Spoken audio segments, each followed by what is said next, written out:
Hello my friends. In this video, we're going to have a look at practical completion. We will understand when a project is completed and how parties to a contract are responsible. We will then identify the differences between how the JCT, NEC and FIDIC handle completion. I also understand that alongside practical completion, it would be a good idea to talk about sectional completion and partial possession. It would also be a good idea to cover latent and patent defects, but I wanted these videos to be quick and to the point, so I will cover some of these topics in other videos. Right, let's start. So, practical completion is the point at which the contractor has completed the project and hands over to the client. That is as simple as it gets. However, completion of projects, as complex as construction works, is rarely a scientific or purely logical process and requires a little bit of an evaluation. And what I mean by that is it would be rare to withhold a completion certificate because of very minor defects, or where the cost of the remedial works is disproportionate to the benefit to be obtained. Let me give you an example. If we were to build a school and the new school term was approaching, it would be very rare for the school term to be delayed because of some very minor defects. That is what I mean when I say disproportionate. If, however, the defects were major, for example, there's no water running in the taps, then the school term would be delayed. The question of completion can be complicated further by pressures from the client. And this is because sometimes the client applies pressure to take occupation even though the works are not finished. On other occasions, circumstances may have changed. For example, the client may have lost a tenant and the client may not want to take occupation.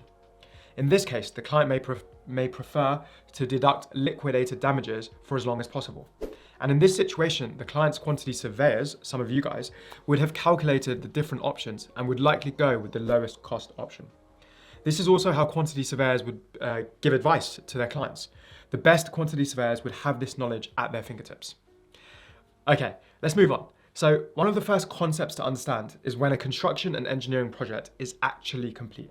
So in other words, when do we certify completion?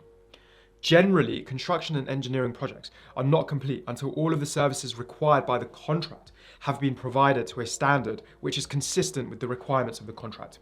You guys agree, right? So, practical completion will usually be ticked off by the delivery of completion certificate from the persons acting on behalf of the employer. So, for example, the architect or the contract administrator. This certifier will usually inspect the works alongside a representative of the contractor before making a decision based on the condition of the site in their judgment. I'm going to give you guys 4 main points to consider when assessing practical completion. I know sometimes information like this is only for project managers or architects, but I believe that quantity surveyors or building surveyors are the central cog in the construction project. And I think it is so important to have information that project managers and architects have.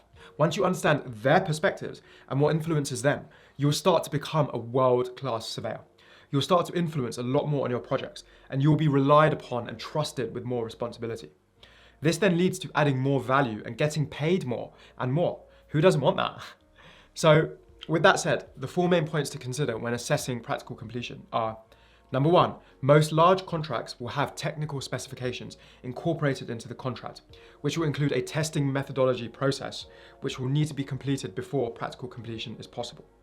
For example, on one of my projects, practical completion could not be certified until an acoustic testing and air leakage testing were complete and approved. Point 2, the contractor will usually be required to obtain and hand over certificates of compliance and other documents to the employer prior to completion certificate being presented, and including building regulation approvals, collateral warranties, operation manuals for the project, fire, health and safety files, etc. Number 3, the presence of de minimis, which is known as minor snagging issues, which does not affect the practical occupation and use of the site and will not prevent practical completion. These will usually be contained in a snagging list to be remedied in a pre-agreed timeframe post-completion. Number 4, patent defects, i.e. an observable fault apparent to an employee or certifier on inspection, should prevent a completion certificate being issued. But you still may be asking yourself, how do you know what the criteria that is required is? And how do you know whether or not the service or workmanship has been provided to the required standards? Well, there are 4 places where the criteria is revealed, and they are: number 1, contract provisions. So what that means is basically what is written in the contract that states are the criteria for practical completion. Number 2, specification provisions, and this means that all works should have been provided for in accordance with the specifications. Number 3, the purpose for which the works are intended. Number 4, any statements made by the contractor prior to his appointment, such as specific skill or experience, and this would be agreed in the contract to avoid any conflict. Aha, I have a follow-up question, if I may ask. So why does it matter? Why does it matter to have so much emphasis and energy on completion of a project? So completion of a construction project often directly triggers a number of consequent actions or obligations, or marks the end of any further liabilities. Some common examples of the consequences or obligations, depending on the contract involved, are the client takes possession and control of the building, the ending of any further liability for delay damages, whether liquidated or unliquidated, risk of loss or damage to the works passes to the client, which therefore terminates any further requirement on the contractor to ensure and secure the works, commencement of defects liability, rectification or maintenance period, milestone payment or release of retention monies, a requirement for an account of the works to be prepared, obligations under third-party agreements such as funding arrangements, bonds, guarantees, leases, sale agreements, etc. So you can see here that completion has some advantages and disadvantages to the client and the contractor. The completion of the works means that the client is responsible for any damage or loss of the works. This means it is the client's responsibility to secure and insure the works to cover the risk of such a loss or damage. Also, on the note of bonds and guarantees given to the client guaranteeing performance of the contractor's obligations often expire once the works have reached completion. In this case, the client will want to make sure that they have found all the defects before completion is certified. Okay, let's now have a look at practical completion under the JCT and the NEC. Let's firstly start with the JCT. So in the JCT forms, except the major project construction contract, there is no actual definition of practical completion. Instead, discretion is provided to the contract administrator to determine whether the works have achieved practical completion. If the works are not finished, the client is not legally allowed to take possession. The test of completion is subject to a limited test of reasonableness, and this test is known as the Diminished Principle, which means that the certification of completion of the works should not be refused if there are only very minor defects in the works. We had a look at this earlier. Right, secondly, the NEC. And the NEC has tried to provide more clarity by abandoning the term and opting simply for completion. So under the NEC form of contract, completion is when all the works required by the works information is completed by the specified completion date, and all notified defects that would prevent the client from using the works are corrected.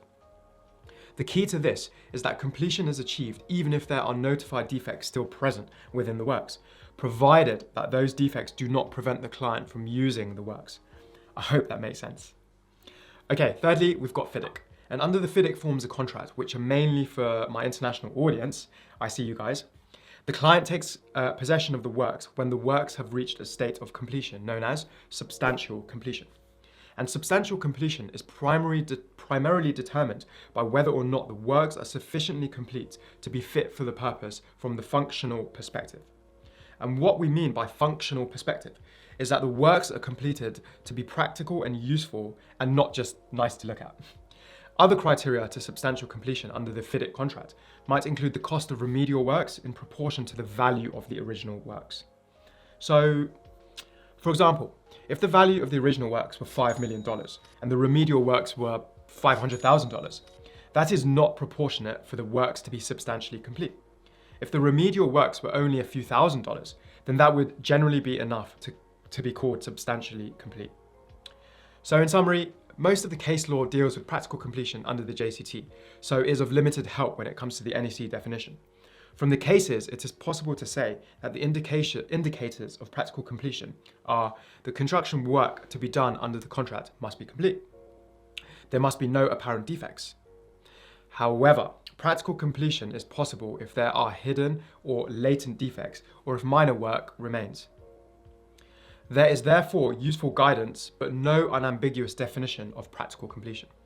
And this is not surprising, as it is an issue which depends on the facts in each project. A simple solution is for you guys watching this video to define completion at the beginning of the project. If you are already on a project, open up your contract and make some notes about what the contract says about practical completion. If certain elements are required, then set them out to avoid confrontation later on. Parties should apply greater discipline to regularly test the works and discuss concerns throughout the construction process. This will mean a win-win outcome, which is great for everyone come the end of the project. And that wraps up the video. So thank you guys so much for your time.